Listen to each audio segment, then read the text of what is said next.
आप सभी लोगों का मेरे YouTube चैनल पर बहुत बहुत स्वागत है। सांख्य दर्शन में ज्ञान की उत्पत्ति के बारे में आपके सामने कुछ विचार रखा जाएगा। पुस्तकों के अंदर थोड़ा जटिलता रहती है क्योंकि वहाँ पर स्पेस कम रहता है, चीज़ों को बहुत डिटेल में लिखा नहीं जाता है। तो ऐसे में सांख्य दर्शन में पहले हमें ज्ञान की उत्पत्ति को समझने के लिए संक्षेप में 1-2 मिनट के अंदर ये समझ लेना चाहिए कि एक पुरुष की सत्ता को स्वीकार किया गया है और प्रकृति की सत्ता, यानी सांख्य दर्शन में द्वैतवाद स्वीकृत है। द्वैतवाद का मतलब क्या है कि अगर हम इस संसार में ये जानने का प्रयास करते हैं कि ये संसार कैसे बना है, जैसे हम ये विचार करते हैं वेदांत दर्शन में कि भाई एकमात्र ब्रह्म की सत्ता है, दूसरे धर्मों में अगर देखा जाए तो उसमें भी एक परमात्मा की स्थिति दिखाई पड़ती है, तो किसी एक को ही माना जाता है और ये स्वीकार कर लिया जाता है उसी एक परम सत्ता ने ये पूरा संसार बनाया है, तो वो हमेशा से वही एक है बस। लेकिन सांख्य दर्शन ऐसी बात नहीं कहता है। इस आधार पर अलग अलग प्रकार के जो धर्म दिखाई पड़ते हैं उसके विपरीत में जाने का प्रयास सांख्य दर्शन में दिखाई पड़ेगा, क्योंकि वैदिक धर्म के अंदर, ईसाई धर्म के अंदर, यहूदी धर्म के अंदर, इस्लाम धर्म के अंदर ये बात स्वीकृत नहीं है। एक सत्ता को माना जाता है, वही अकेली सत्ता है बस। सांख्य दर्शन में 2 प्रकार की सत्ताओं को मान लिया गया है कि हमेशा से 2 प्रकार की सत्ता है, एक सत्ता नहीं है, कोई एक बनाने वाला नहीं है, बल्कि 2 प्रकार के तत्व हैं, हमेशा से रहते हैं। एक को प्रकृति कह दिया है और दूसरे को पुरुष कह दिया है। तो इस आधार पर द्वैतवाद यानी 2 प्रकार की सत्ताओं को स्वीकार कर लिया गया है। यहाँ तो स्थिति हो गई। अब सवाल ये है कि अगर 2 प्रकार की सत्ताएं हैं तो ये जगत कैसे बना, किस आधार पर बना, ये कहीं ना कहीं प्रश्न तो उठेगा। तो सांख्य दर्शन में बताया गया है कि प्रकृति और पुरुष, तो पहले ये जान ले कि पुरुष चैतन्य युक्त होता है, कॉन्शियसनेस शुद्ध चेतना है और निष्क्रिय होता है। बस शुद्ध चैतन्य स्वरूप है, वो निष्क्रिय है, कोई क्रिया नहीं करता, वो आने जाने चलने फिरने की कोई क्रिया नहीं है, शुद्ध चैतन्य स्वरूप है, पारदर्शी है। जो प्रकृति होती है वो जड़ होती है, वो चैतन्य युक्त सत्ता है, ये जड़ सत्ता है। जड़ का मतलब क्या है, कोई हरकत नहीं करना। जैसे हमारे सामने पत्थर पड़ा होता है तो जड़ ही तो होता है, वो हिलता डुलता नहीं है। तो प्रकृति को हम कैसे जान सकते हैं, तो सांख्य दर्शन ने बताया उसका अनुमान से ज्ञान प्राप्त किया जाएगा। कैसे किया जाता है, हम ऐसे आंखों से प्रकृति को देख नहीं सकते, बहुत विशाल है, इतना बड़ा ब्रह्मांड प्रकृति से पैदा है, यूनिवर्स, तो हम प्रकृति को कैसे देख लेंगे जब हम यूनिवर्स को ही नहीं देख पा रहे हैं। तो इसका मतलब है कि उसका अनुमान से ज्ञान प्राप्त होगा। तो प्रश्न उठा कि अनुमान से कैसे होगा, तो सत्वगुण, रजोगुण और तमोगुण, ये 3 प्रकार के गुण होते हैं जो वस्तुओं में दिखाई पड़ते हैं। गति भी हमको इस संसार में दिखाई पड़ रही है, क्रियाशीलता जो रजोगुण का परिणाम है, कहीं ना कहीं प्रकाश ज्ञान की स्थिति भी दिखाई पड़ रही है जो कि सत्वगुण का परिणाम है। इसी प्रकार से अंधकार, जड़ता, ये भी दिखाई पड़ रही है। रोक जिसे कहते हैं, चीज़ें रुक जाती हैं, गति करते करते रुक जाती हैं, तो क्यों रुक जाती हैं, तो वही तमोगुण के कारण है। तो ये 3 प्रकार के गुण, सत्वगुण, रजोगुण और तमोगुण। तो रजोगुण यानी गति प्रदान करता है, तमोगुण अंधकार, जड़ता, अपने आप चीज़ रुक जाती है। तो इसके वजह से एक ऑर्डर क्रिएट हो जाता है इस यूनिवर्स में, प्रकृति के अंदर। तो इस आधार पर प्रकृति को जाना नहीं जा सकता। लेकिन ये जो संसार में चीज़ें प्रकट हुई हैं तो प्रकृति से बनी हैं। जैसे दूध से घी भी बना लेते हैं, दूध से बहुत सारी चीज़ें बनती हैं, तो दूध ही वो मूल कारण हो जाता है, चाहे घी का हो, दही का हो, चाहे जो हम बनाएं, मक्खन बनाएं। इस आधार पर प्रकृति से संसार के अलग अलग प्रकार के पदार्थ और संसार की सारी चीज़ें यह प्रकृति से पैदा हो जाती हैं। अब प्रश्न उठा कैसे पैदा होती हैं, तो सत्वगुण, रजोगुण और तमोगुण, इनमें क्रियाशीलता होती है, आपस में गुण टकराते हैं, उथल पुथल होती है और चीज़ें धीरे धीरे डेवलप हो जाती हैं। कैसे डेवलप होती हैं, क्योंकि चेतना मिल जाती है। किसकी चेतना, पुरुष की चेतना मिलती है। एनर्जी मिल चाहिए होगी, बिना एनर्जी के तो कुछ बनेगा नहीं, तो पुरुष की चेतना मिलती है प्रकृति को, जब मिलती है तो चीज़ें प्रकट हो जाती हैं। तो इसका मतलब क्या हुआ, मतलब ये कि जो संसार में हम अपनी सत्ता देख रहे हैं, प्राणी, जीव की बात कर रहे हैं, तो जीव का मतलब है मन, बुद्धि, इंद्रियों के साथ शरीर से युक्त होना, और इसके तहत हम ज्ञान भी प्राप्त कर रहे हैं, हमारे पास बुद्धि है। तो सांख्य दर्शन में बता दिया गया है कि पुरुष और प्रकृति के सानिध्य, मेल से, मेल का मतलब है कोई निकटता नहीं होती, आपस में टच होने का कोई मामला नहीं है। दूरी यानी जैसे चुंबक के द्वारा लोहे को खींच लिया जाता है, उसी प्रकार से एक दूरी रहती है, लेकिन दूरी की वजह से ही बस चेतना मिल जाती है प्रकृति को, और सत्वगुण, रजोगुण, तमोगुण में उथल पुथल होने लगती है और ये संसार प्रकट हो जाता है। यहाँ तक तो हमने जान लिया। अब हमारा शरीर भी प्रकट हो गया, हमने सारी बातों को समझ लिया। तो अब ये शरीर जो है, जिसको हम जीव कह सकते हैं, मन बुद्धि के साथ हमारी अपनी सत्ता है, तो प्रमाता विषयी तो यही होगा, जानने वाला तो यही होगा, जीव ही होगा। और विषय भी होंगे जो संसार के विषय हैं, जो कि प्रकृति से बने हैं, उसके विकार हैं। जैसे दूध से दही बनती है तो विकार हो जाता है, कुछ ना कुछ खराबी होती है, कुछ ना कुछ तो परिवर्तन होता है, और एक ज्ञान की प्रक्रिया है। तो सांख्य दर्शन में ज्ञान की उत्पत्ति के बारे में बताया जाता है। मानी सी बात है कि ज्ञान प्राप्त करने वाली सत्ता तो जीव की है, जो कि कहीं न किसी रूप में बुद्धि, मन बुद्धि इंद्रिय के साथ संबद्ध होते उसका प्रतिबिंब कहीं ना कहीं पुरुष पे पड़ेगा, क्योंकि वो पुरुष की सत्ता भी है, वो पीछे है। ज्ञान की उत्पत्ति कैसे होगी, अभी आप इसे देखेंगे कि एक जानने वाली सत्ता है, यानी इंद्रियों के माध्यम से जीव को ज्ञान प्राप्त हुआ बाह्य विषयों का। हम एक वृक्ष देख रहे हैं तो वृक्ष का ज्ञान हमको हुआ, मन के पास वो ज्ञान गया, संवेदन गया, सेंसेशन, उसके बाद बुद्धि के पास गया, और बुद्धि के अंदर वो जैसे बल्ब जल जाता है वैसे ही उसका एक चित्र बुद्धि के अंदर उभरता है, जिसको वृत्ति कहते हैं। और यही जो उभरा हुआ चित्र बुद्धि में है बाह्य विषयों के ज्ञान का, वो प्रतिबिंबित हो जाता है, उसका रिफ्लेक्शन प्रतिबिंबित हो जाता है पुरुष की चेतना में, और ज्ञान की उत्पत्ति हो जाती है। तो इसका अर्थ क्या है? इसका अर्थ ये कि पुरुष के अंदर, बुद्धि के अंदर जो चित्र उभरता है वो प्रतिबिंबित पुरुष की चेतना में हो जाता है, और ये ज्ञान की उत्पत्ति हो जाती है।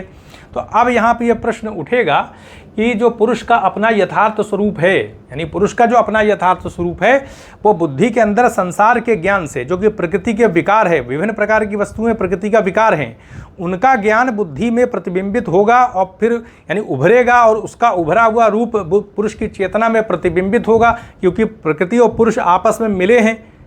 तो जीव की एक व्यवहारिक सत्ता है, तो वो जो बुद्धि के अंदर उभरा हुआ रूप है, जब प्रतिबिंबित पुरुष को होगा, तो पुरुष को अपने यथार्थ स्वरूप का ज्ञान कैसे होगा? एक समस्या आती है कि ये जो धारावाहिक ज्ञान है, धारावाहिक ज्ञान का मतलब क्या है कि इंद्रियां विषय के संपर्क में आती हैं, फिर वो सेंसेशन आता है, एक क्रमबद्धता चल रही है, धारावाहिक में सीरियल चलता है, एक एपिसोड दूसरा एपिसोड।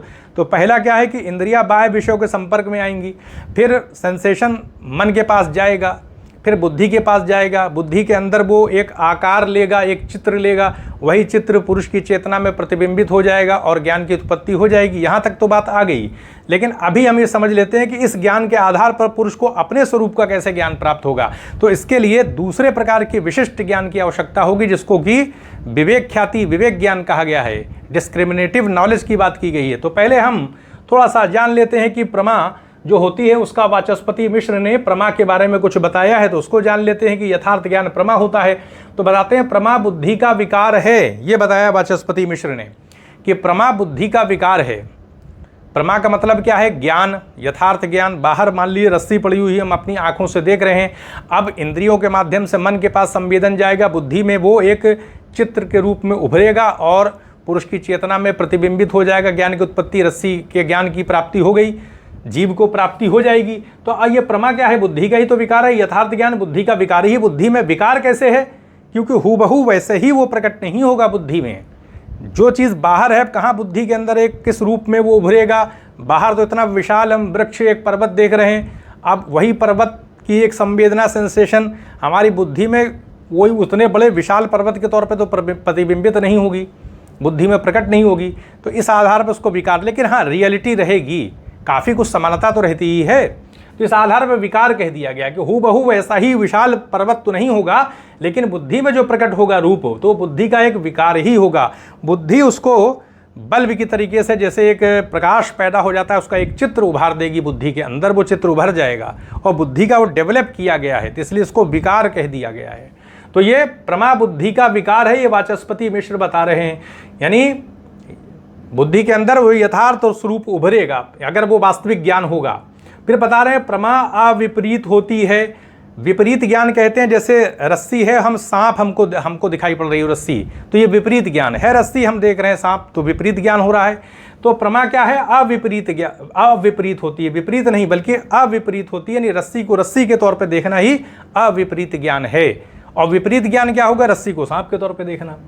फिर बता रहे हैं कि प्रमा अनधिगत होती है। वाचस्पति मिश्र बता रहे हैं कि प्रमा नवीन ज्ञान होती है। पहली बार हमने शेर को देखा तो ये प्रमा की कोटि में आएगा, क्योंकि नवीन ज्ञान है, नया ज्ञान है। दोबारा शेर को देखेंगे तो वो कौन सा ज्ञान है? जाना हुआ ज्ञान है। तो इस आधार पर प्रमा स्मृति से अलग हो जाती है, क्योंकि स्मृति पूर्व ज्ञान की कोटि में आती है, पहले से जाना हुआ ज्ञान स्मृति में रहता है। और प्रमा क्या है? नवीन ज्ञान है। पहली बार जो हमारा किसी से परिचय होगा तो वो जो ज्ञान होगा वो प्रमा होगा। और प्रमा संदेह से परे होती है, संदेह नहीं कर सकते प्रमा में। अगर वो वास्तविक है तो हम फिर उस पर संदेह नहीं कर सकते। शेर सामने है तो वो शेर ही है। अब यहाँ पर समस्या ये आती है कि पुरुष को अपने यथार्थ स्वरूप का, कि वो इस जीव से, इस प्रकृति से अलग है, शुद्ध भोगता नहीं, करता नहीं, ये मैं की भावना जीव को होती है, ये भावना पुरुष के अंदर नहीं है। क्योंकि अभी कैवल्य की प्राप्ति होनी है, मोक्ष मुक्ति की प्राप्ति होनी है, पुरुष को अपने यथार्थ स्वरूप का ज्ञान होना है। तो ये कैसे होगा?